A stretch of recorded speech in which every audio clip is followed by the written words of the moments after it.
Dear student friend forward, today we're going to discuss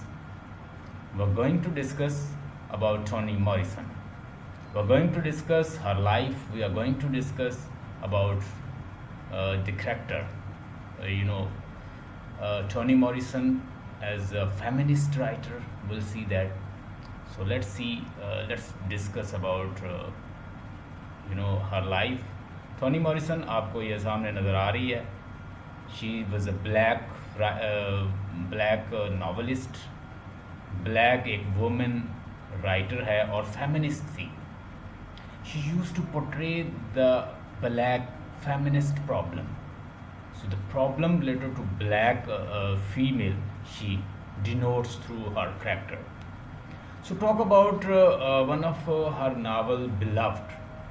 अगर उसका आप नावल पढ़ें Beloved, तो उसमें थोड़ी सी स्टोरी है, वो मैं आपके साथ डिस्कस करना चाहूँगा. अगर आप बिलव्ड स्टोरी को देखें तो वो अमेरिका के अंदर एक सिविल वार हुई थी. शायद आपने सुना हो सिविल वार को. तो उस सिविल वार के दौरान बहुत सारे लोग जो थे वो मारे गए थे. So the problem was that कि वो चाहते थे कुछ नॉर्थ और साउथ दो पार्ट्स जो हैं अमेरिका के, कुछ चाहते थे कि ब्लैक लोगों को यानी स्लेव रखा जाए. They should be remain slave. लेकिन कुछ जो ग्रुप थे वो चाहते थे कि इनको आज़ादी होनी चाहिए. उस दौरान दोनों ग्रुप्स में बहुत ज़्यादा फाइट होती है, जिसको अमेरिकन सिविल वार का नाम देते हैं. ये बिलव्ड नावल जो है वो भी एक सिविल वार में जो लोगों की कत्लो गारत हुई थी, जो इंस्लेव्ड लोग बनाए गए थे, स्लेव्स की वो स्टोरी है. इस नावल के अंदर जो बिलव्ड मैंने वैसे डिस्कस किया है, एक फेमिनिस्ट पॉइंट ऑफ व्यू से लिखा है, जो कि हमारी असाइनमेंट भी है. उस बिलव्ड नावल के अंदर हम देखते हैं कि एक औरत होती है सिथ, उसके 4 बच्चे होते हैं छोटे. वो एक स्कूल टीचर के यहाँ कहीं स्लेव होती है, मेड सर्वेंट होती है, यानी उसकी मुलाजमा होती है उसकी. तो उन्होंने गुलाम बनाया हुआ था, जैसे ख़रीदा हुआ गुलाम होता है. तो ये उसके घर काम करती थी. उसके भतीजे और रिलेटिव्स उसको अक्सर मजाक करते हैं, यहाँ से तंग आके वो जो सिथ नामी औरत है वो वहाँ से आ जाती है. रास्ते में उसे डेनवर नामी एक औरत है, डेनवर, वो अपनी बच्ची का नाम भी डेनवर रखती है. बाद में एक बच्ची भी उसके पैदा होती है. 2 उसके बेटे होते हैं, 2 उसकी बच्चियाँ होती हैं. एक बच्ची उसके यहाँ पैदा होती है, उसका नाम भी वो डेनवर रखती है. अब वो होता यूँ है कि एक वाइट वुमेन उसे मिलती है. उसकी प्रेगनेंसी के दौरान जब वो बच्चे की डिलीवरी होती है, उसमें उसकी मदद करती है, तो वो अपनी बेटी का नाम भी डेनवर रख देती है, छोटी. एक बच्ची वो दोबारा एक दिन बाहर निकलती है, तो उसको पता चल जाता है, जो उसका पहला मालक होता है स्कूल टीचर को, उसको पता चल जाता है और वो उसे दोबारा टांट करने की कोशिश करते हैं, पकड़ते हैं. तो वो अपनी बच्ची को इतनी यानी खौफजदा होती है कि वो स्लेवरी में इतना बुरा सलूक करते थे उसके साथ कि वो अपने एक बच्ची की जान ले लेती है, उसको कत्ल कर देती है. तो वो सारे जो उसके भतीजे हैं स्कूल टीचर के, और स्कूल टीचर परेशान हो जाता है कि ये पागल हो गई है, अब हमें इसे छोड़ देना चाहिए. तो वो उसको एनी हो छोड़ के चले जाते हैं. इसमें दिखाया गया है कि स्लेवरी इतनी ख़तरनाक है, और इस पर इसको नोबेल प्राइज़ भी मिला. क्यों नोबेल प्राइज़ मिला? कि इसने रियल कॉज जो है वो बताई है. आफ्टर यानी पोस्ट जो स्लेवरी वार थी, या पोस्ट जो सिविल वार थी, उस सिविल वार के बाद उसके पहले क्या कंडीशन थी ब्लैक लोगों की, वो दिखाई गई. कि वो अपने बच्चे को मारना पसंद करती है, कि बजाय कि वो कहीं पीछे स्लेवरी में फिर एक इनस्लेव बन के या स्लेव बन के ज़िंदगी गुजारे. यानी वो इतना बुरा सलूक करते थे उसके साथ. तो वहाँ से फेमिनिस्ट पॉइंट ऑफ व्यू दिखाया गया, how female are behaving, how female is doing. So Toni Morrison black लोगों की, यानी ऐसी वॉइस जिसको कोई सुनता नहीं था, उनकी वॉइस बनी थी. ब्लैक अफ्रीकन अमेरिकन की आवाज़ बनी थी. और उसने बहुत सारे न्यू कॉइन वर्ड्स भी जो हैं वो कॉइन किए हैं, और वो बड़ा म्यूज़िकल और बड़ा रिदमिक और मैजिकल स्टाइल के साथ लिखती है. हम आज उसकी जो असाइनमेंट पढ़ेंगे, उस असाइनमेंट का नाम है Toni Morrison as a feminist writer. ये आपकी वो बुक के ऊपर है. मैं कहता हूँ सोफिया इसके स्नैपशॉट सेंड कर दो, बाद में मैं इसकी PDF बना के सेंड कर दूँ. ये है Toni Morrison as a feminist writer, बड़ा मशहूर क्वेश्चन है. Toni Morrison as a feminist writer इसके स्नैपशॉट ग्रुप में शेयर करते हैं। उससे पहले मैं कुछ पॉइंट इधर से आपको बताता हूँ, देखिएगा। टोनी मॉरिसन जो है एक अफ्रीकन अमेरिकन है, और ओबामा ने इसको नोबेल प्राइज़ भी दिया है, और इसको यानी एक मेडल से भी नवाजा है। आप देख सकते हैं पिक्चर, आपको पीछे नज़र आ रही है पिक्चर बैकग्राउंड में। Toni Morrison is an African American fiction writer. Her novel become famous in 1970 and 1980। पहली बात तो ये याद रखें आप लोग, ये बार बार आपको इसलिए बार बार बताई जाती हैं बातें ताकि आप लोगों को याद रहें। ये रोज़ाना मैं ये चीज़ें इसलिए डिस्कस करता हूँ ताकि आपको पता चले कि ये राइटर कौन है। चले कोई कोई क्वेश्चन पूछता है तो आपको ये तो हो कि भाई हमने ये पढ़ा ज़रूर है, हमें ये पता है इसके बारे में। आप अपनी तरफ से भी कुछ 2-3 पैराग्राफ लिख सकें, बाकी तो आपने पढ़ना ही है बुक से। तो Tony Morrison is an African American fiction writer. Her novel become famous in 1970 और 1970 और 1980 में इसके नावल बड़े प्रोमिनेंट हुए। ये पोस्ट अमेरिकन जो सिविल वार थी उसके बाद जो ब्लैक और कालों की जो लाइफ थी बीइंग अ स्लेव्स, ये इसने दिखाई है अपने नावल के ज़रिए। कैसे उनको रेशियल प्रॉब्लम है, कैसे फेमिनिस्ट प्रॉब्लम है, फेमिनिज्म में क्या इश्यूज़ हैं वहाँ पे, फीमेल जिनकी वॉइस ही कोई नहीं सुनता, जो अगर कत्ल भी हो जाए तो पुलिस नहीं आती, जैसे डॉर्कस के साथ हुआ हमने देखा। She has won numerous award, और बहुत सारे अवार्ड भी उसने जीते हैं। 2019 में टोनी मॉरिसन की डेथ हुई थी। Award for her work, most famous Nobel prize literature and Pulitzer prize. Pulitzer prize किस पे उसे मिला है? For fiction and presidential medal of freedom. अब मेरे पीछे देखें, बैकग्राउंड पे आपको नज़र आ रहा होगा, ये देख लें, ओबामा ने उसको एक मेडल जो है वो मेडल ऑफ फ्रीडम जो है वो दिया है। You can see behind my background, आप देख सकते हैं। Let me clear this. Next देखिएगा, नेक्स्ट स्लाइड। हाँ जी, ये है उसकी biography. Toni Morrison was born ये Chloe Anthony Wofford on February 18 1931 in Ohio. Ohio का इसमें सेटिंग भी बहुत लेती है, यानी जो नावल है उसमें मोस्टली जो है ओहायो प्लेस जो है उसकी सेटिंग देती है। यानी ये ऐसी प्लेस है अमेरिका के अंदर जहाँ ये पैदा हुई हैं, वहाँ पे ब्लैक लोग जो हैं वो अक्सरियत में हैं। As a child, she enjoyed the storytelling and reading, so it was assumed that she would do well in school. यानी स्कूल लाइफ में ही उसे स्टोरी टेलिंग और स्टोरी राइटिंग और पैराग्राफ इस तरह की चीज़ें लिखने का, शॉर्ट स्टोरी लिखने का शौक था। Her upbringing inspired many of her novels. ठीक है जी, आगे जी, family life. Her father was sharecroppers and who moved north to becomes a shipyard welders in order to provide a better life for her। यानी इसका जो father था वो शिप यार्ड वेल्डर था, यानी वेल्डर टाइप था, कोई मजदूर था। Her mother taught her to be a powerful, resourceful and respectful, which fueled many of her maternal themes in her novel। तो इसने अपने फादर से जो maternal themes, मदर से रिलेटेड जो थीम्स जो हैं, पेरेंट्स से रिलेटेड, वो भी शामिल की हैं। She heard stories of the past from the grandparents about the growing up in the ये काइंडली माइक ऑफ कर लें। She heard story of the past her grandparents and about growing up in the south। यानी उसने अपने parents से भी कुछ stories जो हैं वो सुन रखी हैं। और काइंडली मैं कह रहा हूँ कि माइक जो है वो अपने ऑफ कर लें।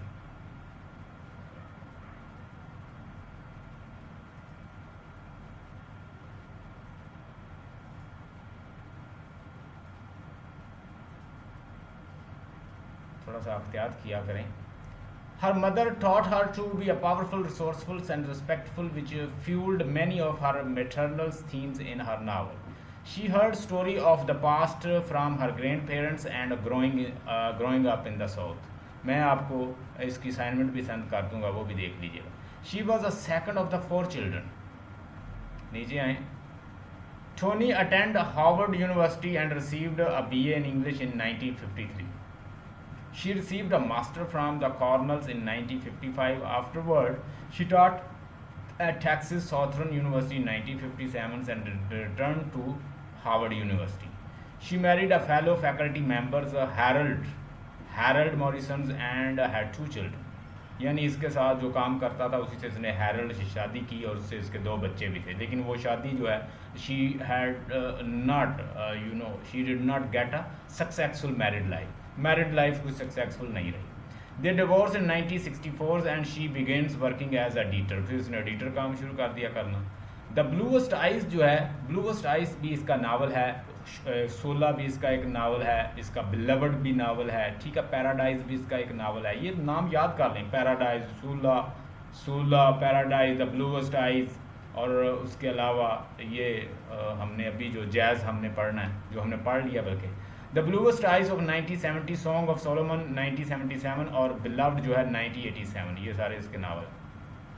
इसके नावल का थीम क्या होता है, यानी इसके नावल के थीम आप मोस्टली देखेंगे टोनी मॉरिसन के नावल के थीम यूँ होंगे कि ब्लैक लोगों की लाइफ दिखाई जाएगी. बैकग्राउंड में आप देखेंगे टसल, कॉन्फ्लिक्शंस और फीमेल जो है उनकी सफोकेशन दिखाई जाएगी. फेमिनिस्ट पॉइंट ऑफ व्यू भी देती है. फेमिनिस्ट मीन कि फीमेल का जो पॉइंट ऑफ व्यू है वो भी आपको देगी. From her family, she was taught to have a strong black self-image, which is prevalent in her novel. उसकी अयां, prevalent का मतलब होता है अयां नजर आता है black जो image है इसके नावल के अंदर. Maternal authority and the equality in the marriage, power in the black community, and African American identity, shame, trauma, and the family life. अब अफ्रीकन अमेरिकन चूँकि ब्लैक हैं तो वो क्या करते हैं, वो वाइट लोगों के सामने नहीं जाते, छुपते फिरते हैं. जैसे मैं तो काला हूँ, मैं ब्लैक हूँ, तो मैं उसकी बराबरी कैसे कर सकता हूँ, मैं उसके बराबर खाना नहीं खा सकता, बैठ नहीं सकता, मेरी वैल्यू उतनी नहीं है, हम ब्लैक हैं, हम ब्लैक, हमें पीछे रहना चाहिए. जैसे इन्फीरियरिटी कॉम्प्लेक्स में उनको रखा है, उनको स्लेव ही रखा हुआ उन्होंने. लेकिन अब तो बहुत सारे चेंजेस आ गई. द ब्लूएस्ट आइज में हमने देखा कि एक लड़की पिकोला है. पिकोला ने अपने घर के सामने देखे हैं कि वो वाइट रहते हैं, उन वाइट फैमिली को देखा है. वो फैमिली में उनके जो पेरेंट्स हैं वो उनकी उससे बड़ी मोहब्बत करते हैं और बड़ा एक अच्छा सिस्टमेटिक वाइट लोगों का निज़ाम है.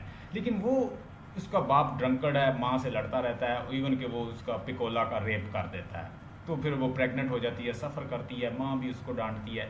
तो ब्लूएस्ट आई का मतलब ये है कि वो लड़की खूबसूरत बनना चाहती है और वैसी रिस्पेक्ट जैसे वाइट पीपल एंजॉय कर रहे हैं बच्चे, वैसा एंजॉय करना चाहती है लेकिन कर नहीं सकती.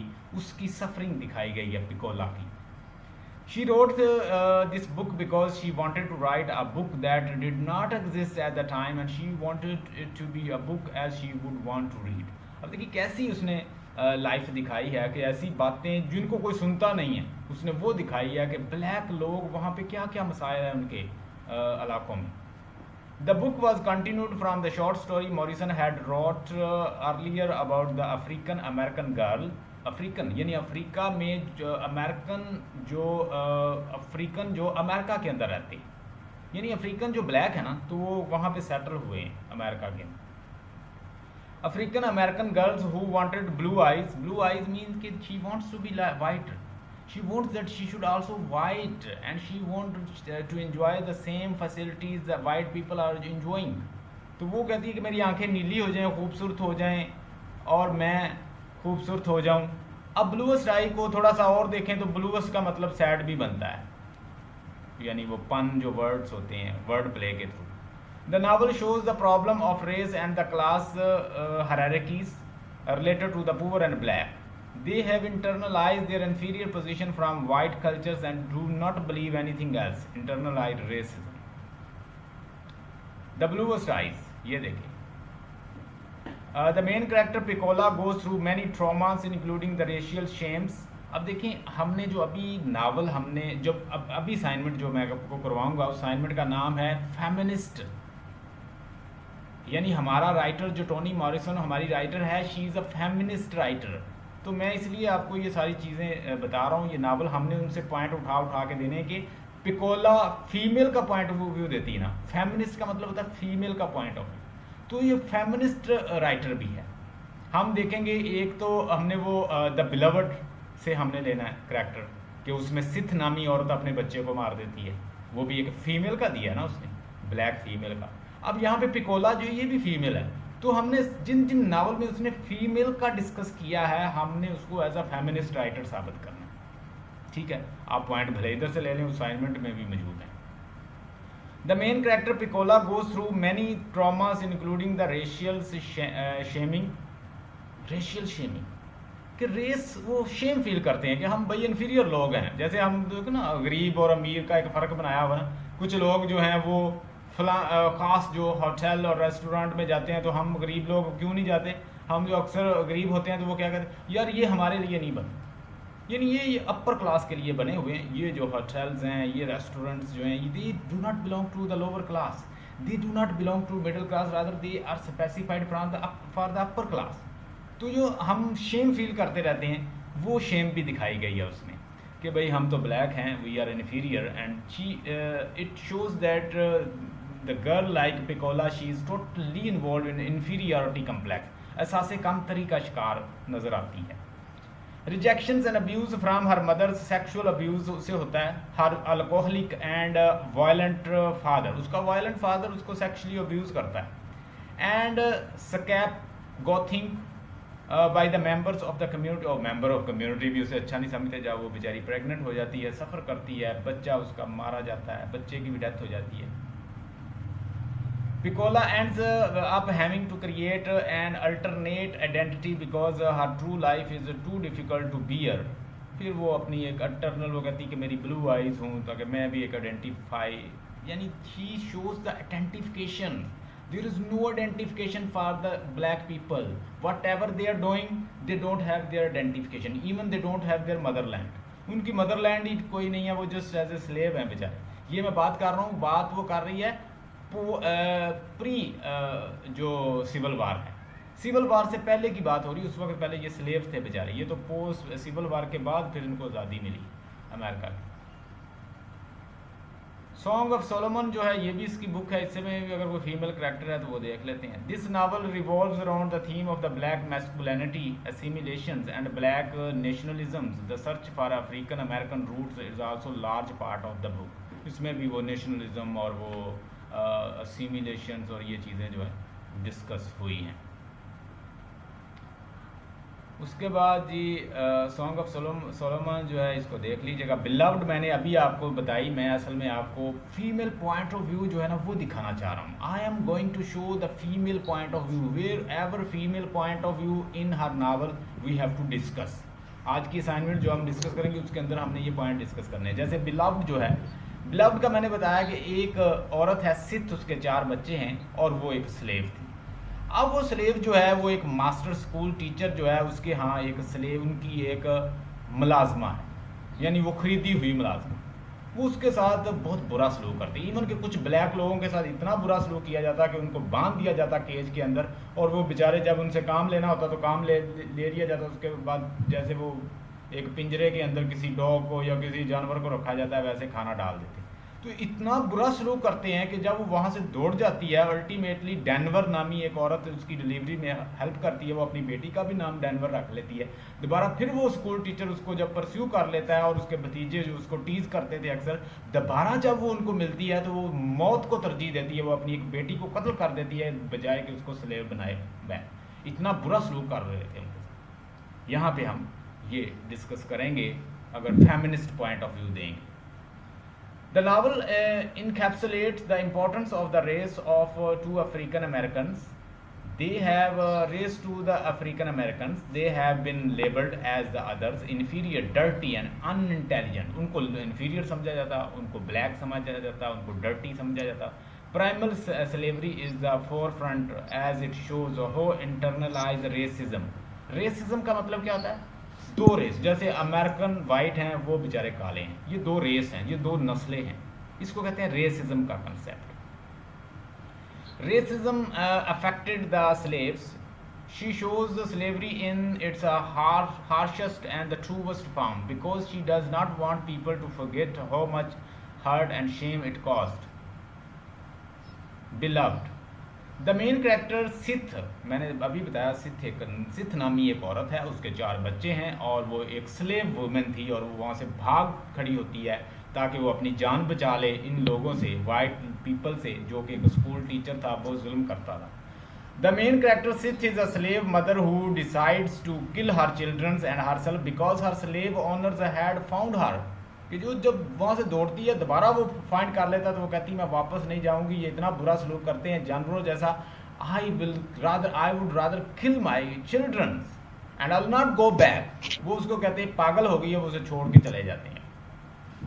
फिर वो एक ऐसे घर में रहना शुरू कर देती है जहाँ पे सेब का साया होता है. She based this event of the real person's life, Margaret Garner. By using the infanticide, she was able to use the shock factors, making readers interested in the book. Trauma and shames run rampant through her the novels and the well showings of how the Morrison's book used these themes. और यानी उसमें भी Shem, inferiority complex, black का छुपना, डरना, white लोगों से डरना कि वो पकड़ के फिर स्लेब बना लेंगे, जानवरों जैसा सलूक करेंगे, बच्चे को कत्ल कर देती है, दूसरों को भी कत्ल कर दूंगी लेकिन स्लेब नहीं बनने दूंगी. एक फेमिनिस्ट पॉइंट ऑफ व्यू दिखाया गया. अवार्ड भी इसको मिले हैं. Toni Morrison won Pulitzer award for the fiction beloved 1988. She won the Nobel prize in literature 1993. She has won numerous, बेशुमार उसने और भी जीते हैं अवार्ड. और she has honorary degree from the Barnard College, Oxford University, Rutgers University and received one of the highest honour in the Vanderbilt University. हाँ जी. Significance, a novel written by Toni Morrison provided a new outlook on African American life. She was honest and truthful in her writing which shocked people. यानी वो अपनी writing में इतनी truthful थी कि लोगों को हैरान कर देती जैसा वो लिखी. The novels by Toni Morrison provided a new outlook.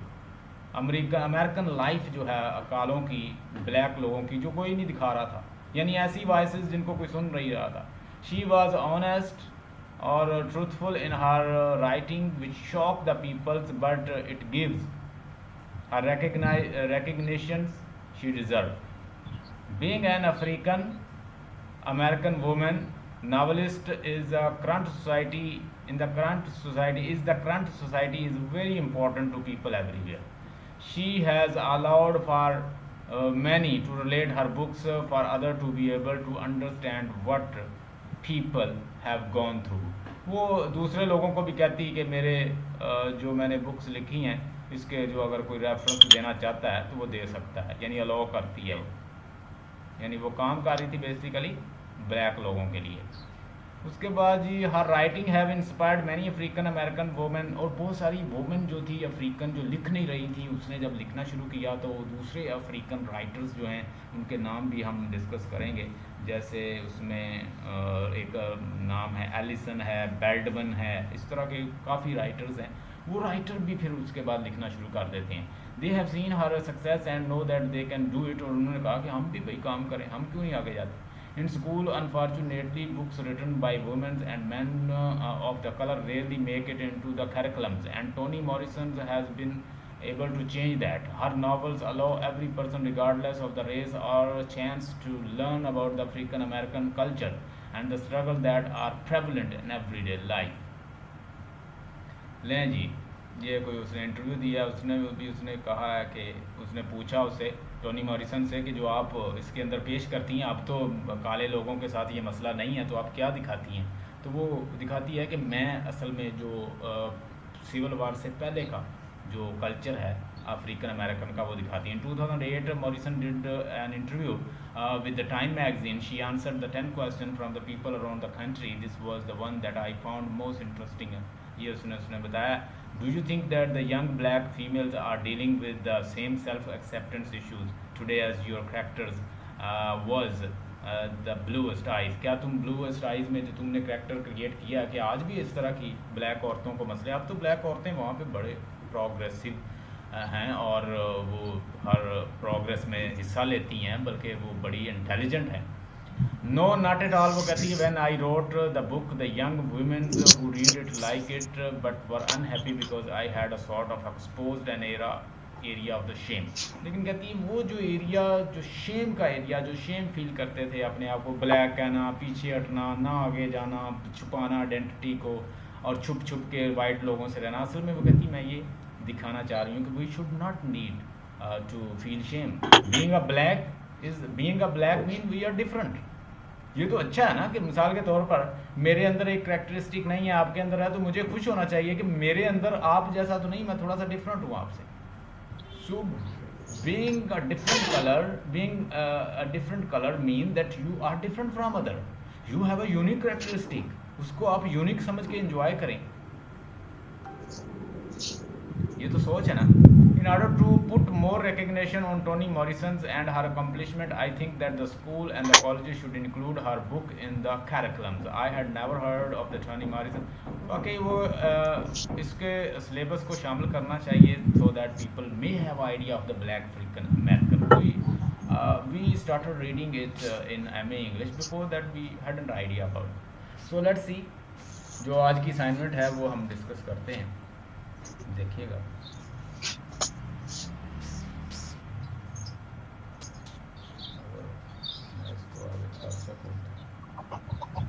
हाँ जी लिखें जो आपके क्वेश्चन आया हुआ है कोर्स में। Toni Morrison as a feminist writer. Toni Morrison as a feminist writer. हाँ जी पहला पॉइंट है इसके अंदर जो हम बाद में डिस्कस करेंगे, आप लिख लें लिखना चाहें। पहला पॉइंट है कि उसका जो काम है वो अफ्रीकन अमेरिकन के जो प्रॉब्लम्स हैं उनको वाज़ेह करता है। Her work tell what were the problem of the African American की प्रॉब्लम्स, उनके शेम, उनका आइडेंटिटी क्राइसिस, उनकी सेपरेट आइडेंटिटी, उनका नाम, उनके जो प्रॉब्लम है और सोसाइटी में एडजस्टमेंट असिमिलेशन का प्रॉब्लम है, वो सारी चीज़ें वो डिस्कस करती है। और फिर वो फेमिनिज़म स्पेशली जो ब्लैक अमेरिकन के अंदर है, ब्लैक अमेरिकन के अंदर फीमेल के इशू को तो कोई उठाता ही नहीं था। तो very first time Toni Morrison she raise the issue of the black American, black female American. तो ब्लैक फीमेल अमेरिकन का उसने इशू किस में दिखाया? उसने डॉर्कस की शक्ल में दिखाया, जैज़ में, वॉयलेट की शक्ल में दिखाया, डॉर्कस की शक्ल में दिखाया, एलिस मैनफ्रेड की शक्ल में दिखाया। आपने देखा कि वीरा और वो दूसरी जो थी वाइल्ड की शक्ल में दिखाया। आपने जैज़ के अंदर भी उसने वो फीमेल के पॉइंट ऑफ व्यू, सारे फेमिनिस्टिक पॉइंट ऑफ व्यू, यानी वो फीमेल ब्लैक फ्री ऐसी आवाज़ें जिनको कोई सुनता नहीं था आपको दिखाई। आपको उसने बताया कि पिकोला को क्या मसला था, उसको उसके अपने हस्बैंड ने प्रेग्नेंट कर दिया और वो उसकी वजह से इतनी सफ़र होती है कि उसकी मदर भी उसको ही डांटती है और वो बेचारी सफ़र करती है, कम्युनिटी भी उसको क्रिटिसाइज़ करती है और उसके बेटे की डेथ हो जाती है बच्चे की, और फिर वो बेचारी सफ़र करती रहती है। जो ब्लूएस्ट आई हमने उसका देखा। हमने अभी देखा सिथ, जो बिलव्ड उसका एक नावल है, उसमें सिथ नामी और 4 बच्चे हैं। वो एक जालिम शख्स से जान छुड़वाती है, वो जालिम शख्स उसे चेज करता, दोबारा पकड़ लेता तो वो अपने बच्चे को कत्ल कर देती है कि मैं गुलाम नहीं बनाऊंगी दोबारा। Hope you get the point. तो ये सारे फेमिनिस्ट पॉइंट ऑफ व्यू हैं जो उसने दिए हैं। इसको कहते हैं कि हम कह सकते हैं कि she is a feminist writer. तो वो उसने प्रॉब्लम ब्लैक लोगों के कल्चर और उनका प्रॉब्लम और ये सारी चीज़ें जो हैं वो दिखाई है। ये पहला दूसरी हेडिंग इसकी मैंने यहाँ बनाई है कि वो पायनीर थी एंग्लो यानी अफ्रीकन अमेरिकन में प्रॉब्लम बताने में, फेमिनिस्ट प्रॉब्लम बताने में वो एक उसको एक पायनीर रोल जो है वो हासिल है। यानी सबसे पहले उसने ये वर्क किया, पायनीर रोल उसको हासिल है। उसने फेमिनिस्ट प्रॉब्लम बताई, उसने अपने जो दूसरे राइटर थे, उसके जो फॉलोअर थे, कंटेम्प्रेरी राइटर थे, उनको भी इसने इंस्पायर किया कि दूसरों ने भी लिखना शुरू कर दिया। जैसे उसमें नाम है, एक टोनी सीड उसका नाम है, एक नेलर उसका नाम है, ठीक है।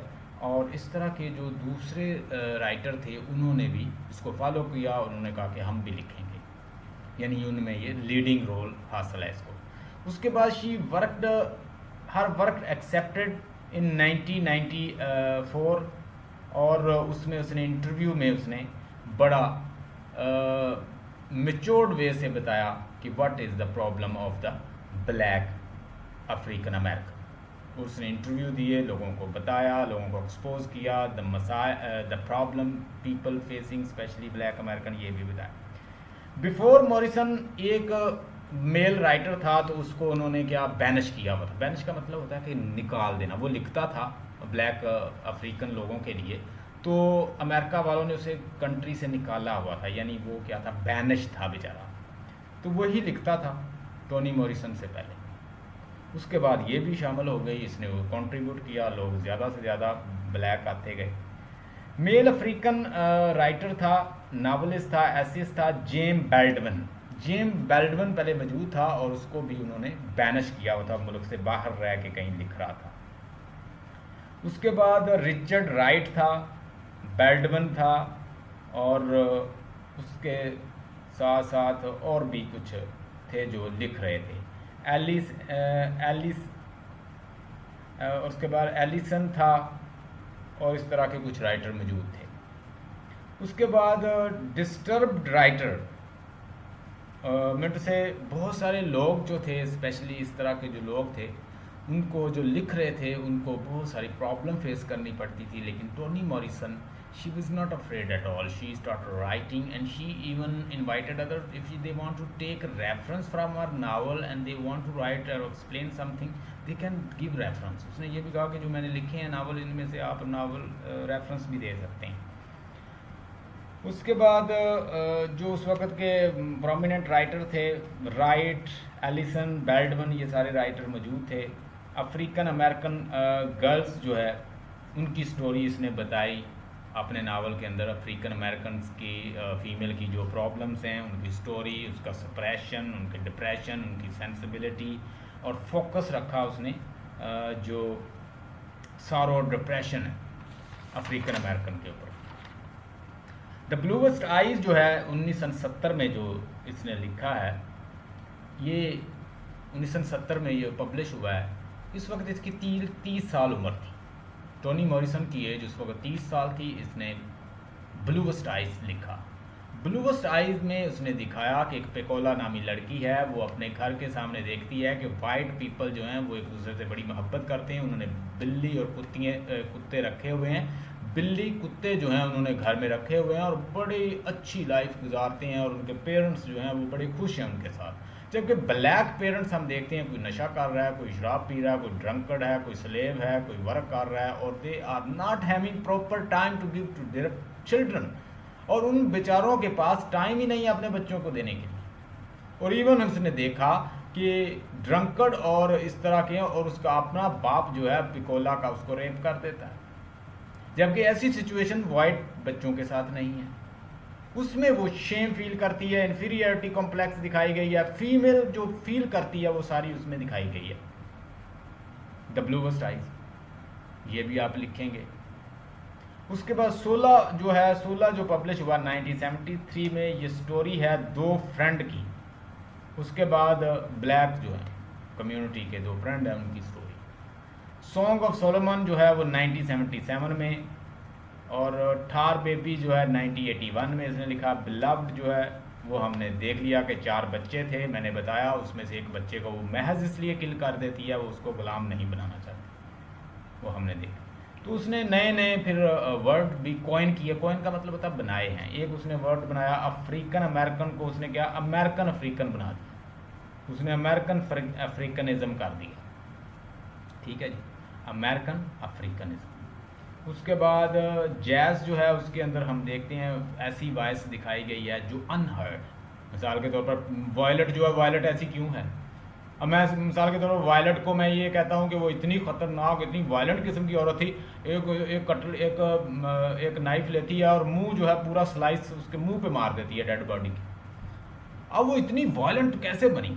उसने उसे पीछे ले गई, स्ट्रीम ऑफ कॉन्शियसनेस में ले गई, हमें बताया कि वो बेटी किसकी थी, वो रोज डियर की बेटी थी। और रोज डियर का जो हस्बैंड था वो एक अब्यूसिव था, उसे तलाक दे देता है, छोड़ देता है, और रोज डियर के ऊपर इतना बर्डन होता है कि वो अपने बच्चों को फीड नहीं कर पाती, कुएं में छलांग लगा के डेथ हो जाती है उसकी। और उसको फिर ट्रू बैली जो उसकी ग्रैंड मदर है उसने उसको पाला है। अब ये सारे फेस करके मामलात अब वायलेंट इस तरह की बनी है। हाँ जी, जो है, जो ऐसा क्यों है? जो बेटा है वाइल्ड का, और वो क्या जंगलों में रहती थी और बिल्कुल पागल थी। गोल्डन ग्रे ऐसा क्यों है? गोल्डन ग्रे को फिर वापस ले जाता है स्ट्रीम ऑफ कॉन्शियसनेस में वापस ले जाती है। वो अपने फादर को कत्ल करने जाता है, हेनरी लेस्ट्रॉय को, जो कोई कॉटेज बना के बैठा है जंगल में, और फिर पता चलता है कि ये गोल्डन ग्रे बेटा है हेनरी लेस्ट्रॉय का, वीरा ल्यूज वाइट वोमेन उसकी मदर है। हर करेक्टर के पीछे ले जाती है। ये पहली दफ़ा ऐसी ऐसी आवाज़ें जिनको कोई सुनता नहीं था, वो आवाज़ें आपको टोनी मॉरिसन ने बताई। बड़ी अच्छी नावलिस्ट है। पोस्ट स्लेवरी इरा जो है आपको दिखाया। पोस्ट स्लेवरी, पोस्ट का मतलब होता है बाद में, स्लेवरी जब गुलामी खत्म हो गई थी। अब्राहम लिंकन की डेथ हो गई थी, आपने सुना होगा। अब्राहम लिंकन जो था प्रेसिडेंट था, O captain O my captain, Walt Whitman ने उसके ऊपर पोएम लिखी है। ये जो अब्राहम लिंकन था, ये हामी था कालों का। ये कहता था कि ब्लैक लोगों को आज़ादी होनी चाहिए, फ्रीडम ऑफ स्पीच होनी चाहिए, एनलाइटनमेंट होनी चाहिए, प्रोग्रेस होनी चाहिए, सबको इक्वल राइट्स होने चाहिए। इसको अपने मकासद तो हासिल कर लेता है अब्राहम लिंकन, लेकिन इसको मार देते हैं। अब्राहम लिंकन इन ब्लैक लोगों के लिए बोलता है। पोस्ट स्लेवरी यानी स्लेवरी के बाद का टाइम दिखाया गया। She has collected the historical, magical और मेटा नैरेटिव दिया है इसने। इसके अंदर मेटा नैरेटिव का मतलब होता है कि डीप हिस्टोरिकल और कंप्लीट इसने उसके बारे में खुद बना के इसने लिखा है। She has collected historical, magical, musical style. इसका स्टाइल जो है वो बड़ा मैजिकल, हिस्टोरिकल और म्यूजिकल है। जैसे कि बैकग्राउंड में कोई म्यूजिक चल रहा हो, जैज जो है उसने ऐसे रखा है।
Okay, welcome back.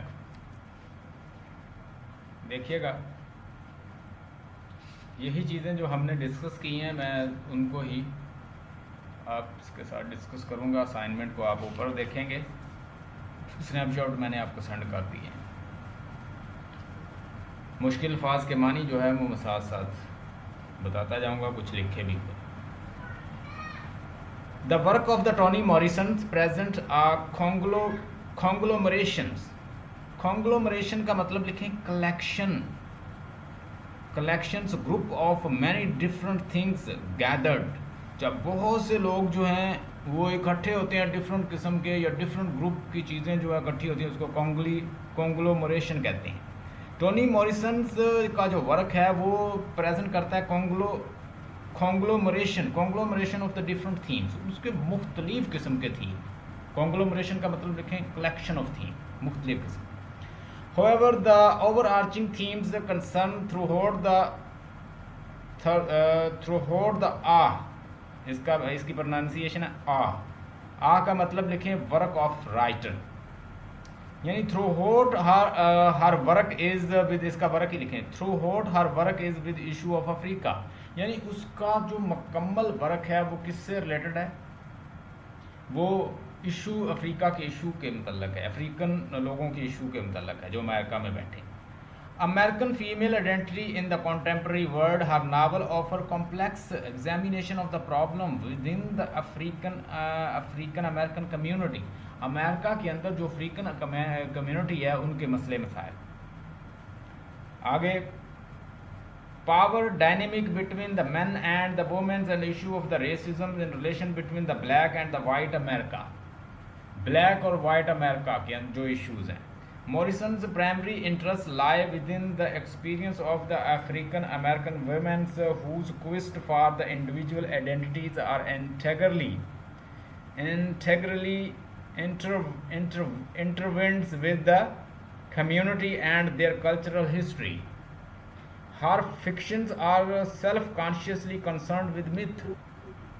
उसके जो वर्क हैं, फिक्शन जो है, नावल जो है वो ऐसे ही हैं जैसे क्या है वो मिथ होती हैं, लेजेंड, स्टोरी टेलिंग्स। और उसने क्या दिखाई है, पोस्ट सिविल वार दिखाई है, यानी पहले तो वो स्लेव थे ना, उसके बाद आज़ाद हो जाते हैं पोस्ट सिविल वार के बाद, जब अब्राहम लिंकन की भी डेथ होती है।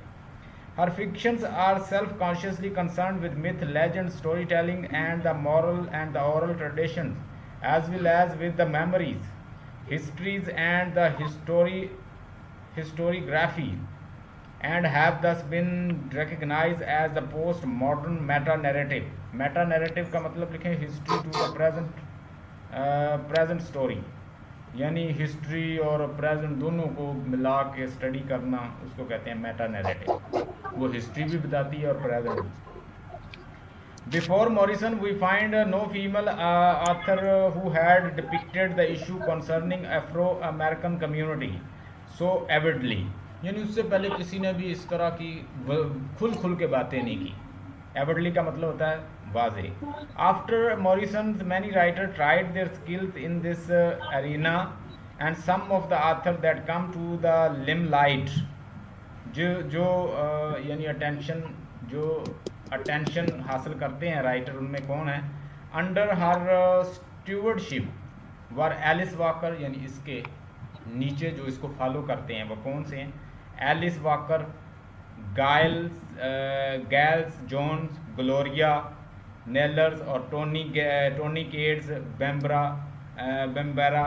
तो ये सारे जो राइटर हैं ये करते हैं तवज्जो हासिल, यानी उसको फॉलो करते हैं। Containing use to Morrison as a guide, और मॉरिसन को अपने गाइड समझते हैं, यानी रहनुमा समझते हैं। African American female author have emerged as a consistence and critical dimensions in literature. ये जो मैं आपको असाइनमेंट करवा रहा हूँ, काइंडली इन असाइनमेंट को कर लें, इन्हीं असाइनमेंट से कोई ना कोई आ जानी है और आपका क्वेश्चन हो जाएगा। In 1994 interview with the Time magazine, Morrison understands the significance of her work for the female author. I felt, आज मेरी एक स्टूडेंट का रिजल्ट आया है तो she has passed MA English. I felt I represented a whole world of the women who either were silenced or who had never received the imprimatur. Imprimatur का मतलब लिखें approval of the established literary world. Seeing me up there might encourage them to write one of those books I am desperate to read. Before Morrison, the most successful African American writers were males.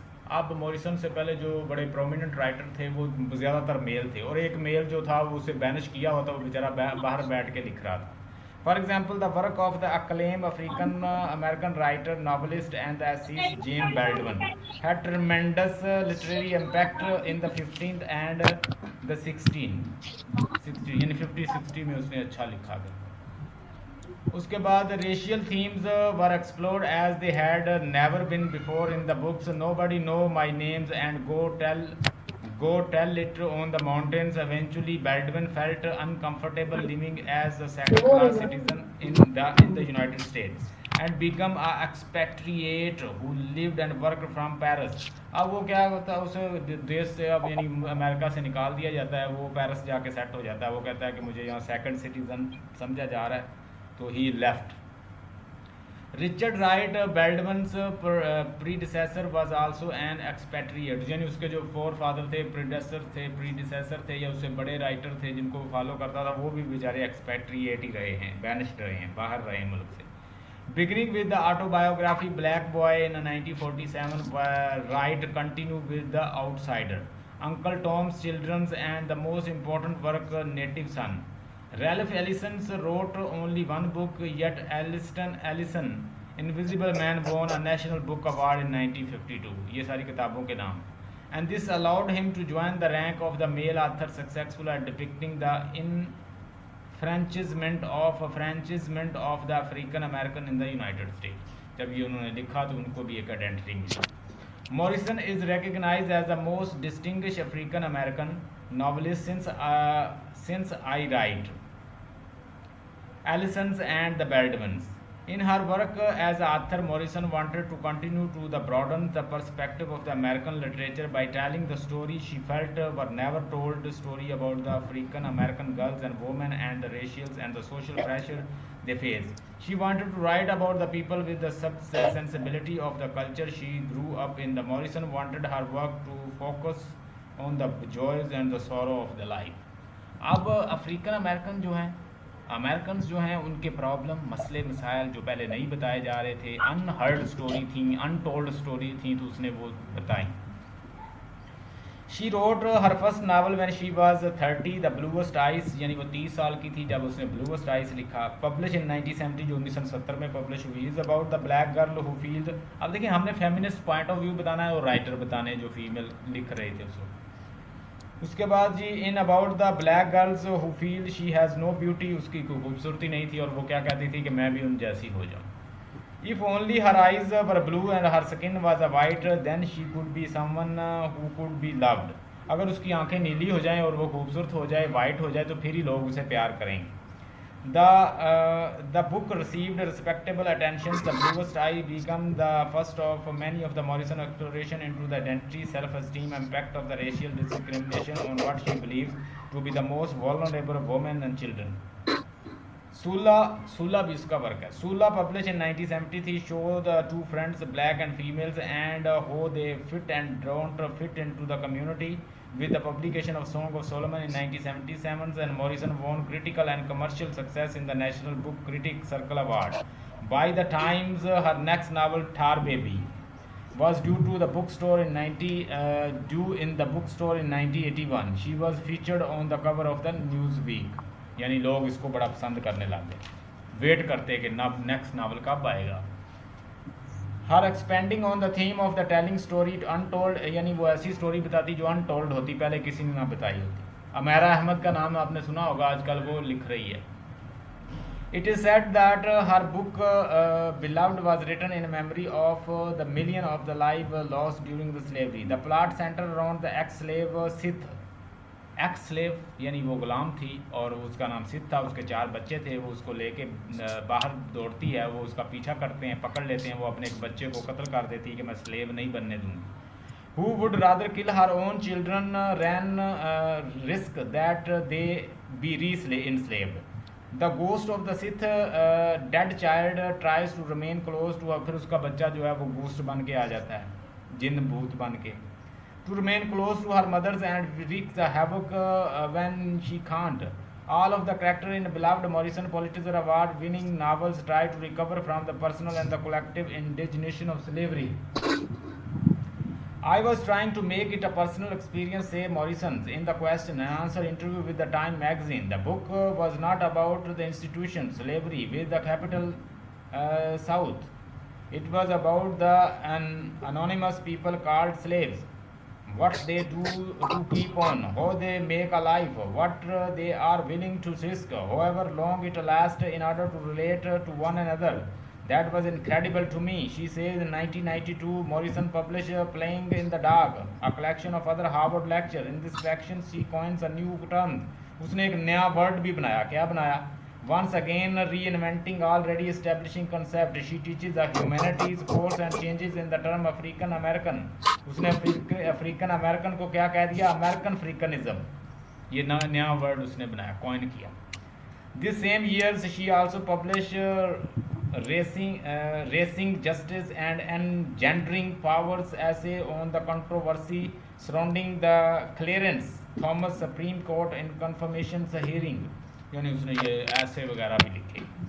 In her novel Jazz, also published in 1992, Morrison continued the theme of the giving a voice of the voiceless. वो ऐसे लोगों को voice देना चाहती थी जिनकी कोई नहीं सुनता. Once again, she does everything she can to stretch the imagination. The novel make both racial and historical statement about the inequities life of the African American in the post-slavery era. Post-slavery era, American Civil War के बाद का. अम्मी ने एक लफ्ज नहीं पढ़े आज पूरे थे. नहीं मैं हुने ये माइक काइंडली ऑफ कर दें, माइक ऑफ कर दें, आपकी बातें जो हैं बाहर आ रही. With writing of the jazz, Morrison takes a new task and the new risk. Jazz, for example, does not fit the classic novel format in terms of design, sentence structure, and narration. Just like the music, this novel is named after the work is improvisational. Improvisational का मतलब लिखें prepare or to write something through imagination and creativity. यानी आप जब एक अपनी imagination और creativity के ज़रिए कुछ लिखते हैं उसको कहते हैं improvisational. In this work she is influenced not only by jazz, blues, gospel music she was reared on, but also by the folklore, tales, ghost stories and family told by entertainment. वही जो पहले भी हमने पढ़ा कि वो उस तरह के कल्चर, म्यूजिक, सराउंडिंग, लोग, folklore, उनकी tales उनसे मुतासर थी. The result is writing style that has a unique mix of musical and magical and historical. उसका जो स्टाइल है वो म्यूजिकल है, मैजिकल है और हिस्टोरिकल है. I hope you got the points. आज हमने डिस्कस किया फेमिनिस्ट पॉइंट ऑफ व्यू से वो कैसी राइटर है, उसके साथ कौन कौन से राइटर लिख रहे थे, उसने सूला में क्या लिखा है, उसने बिलवर्ड के अंदर क्या लिखा है.